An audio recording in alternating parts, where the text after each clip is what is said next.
Hi friends, welcome to Firoz AB properties Nellore. మీకు ఈరోజు ఒక తక్కువ బడ్జెట్లో చిన్న బడ్జెట్లో 1 BHK హౌస్ అయితే మీ ముందుకు తీసుకొచ్చానండి. ఈ ప్రాపర్టీ వచ్చేసి మీకు సౌత్ వెస్ట్ కార్నర్లో ఉన్నటువంటి హౌస్ అండి. ఇది గ్రౌండ్ ఫ్లోర్లో పూర్తిగా మీకు 1 BHK బెడ్రూమ్ ఉంటుంది. 9 అంకణాల సైట్ అండి. ఇందులో మీకు 9 అంకణాల పూర్తి కట్టుబడి ఒక hall, kitchen, bedroom with attached bathroom అయితే ఉంది. మీకు ఫస్ట్ ఫ్లోర్లో ఇంకంప్లీట్ అయితే జరుగుందండి. కన్స్ట్రక్షన్ పిల్లర్స్ కూడా లేపేస్తున్నారు, బట్ ఇంకంప్లీట్ అయితే వర్క్ అయితే ఇంకంప్లీట్లో ఉంది.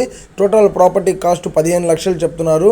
ప్రాపర్టీ మీద మీరు లోన్ అయితే తీసుకోలేరండి. ప్రజెంట్ అయితే టోటల్ క్యాష్ పెట్టి మీరు హౌస్ కొనాల్సి ఉంటుంది. రిజిస్ట్రేషన్ తర్వాత మీరు లోన్కి వెళ్ళొచ్చు. లోన్ కావాలంటే మేమే దగ్గరుండి మీకు లోన్ కూడా ఏర్పాటు చేస్తాము. రిజిస్టర్డ్ ప్రాపర్టీ ఏంది, ప్రజెంట్ అయితే మీకు రిజిస్టర్డ్ అంతా కూడా పక్కాగా రిజిస్ట్రేషన్ అవుతుంది. ప్రాపర్టీ చాలా మంచి రీజనబుల్ ప్రైస్లో వస్తుందండి. చిన్న బడ్జెట్లో కొత్తగా కన్స్ట్రక్షన్ జరిగిన ఇల్లు కొనాలి అనుకుంటే మాత్రం ఇది ఒక మంచి ప్రాపర్టీ అని చెప్పాలి. ప్రాపర్టీ లొకేషన్ వచ్చేసి పొదలకూరు రోడ్ నియర్ వైఎస్ఆర్ నగర్ ఏరియాలో మనకి ప్రాపర్టీ అయితే వస్తుంది. ప్రాపర్టీ కోసం స్క్రీన్ మీద కనిపిస్తున్న నెంబర్స్కి కాల్ చేయండి.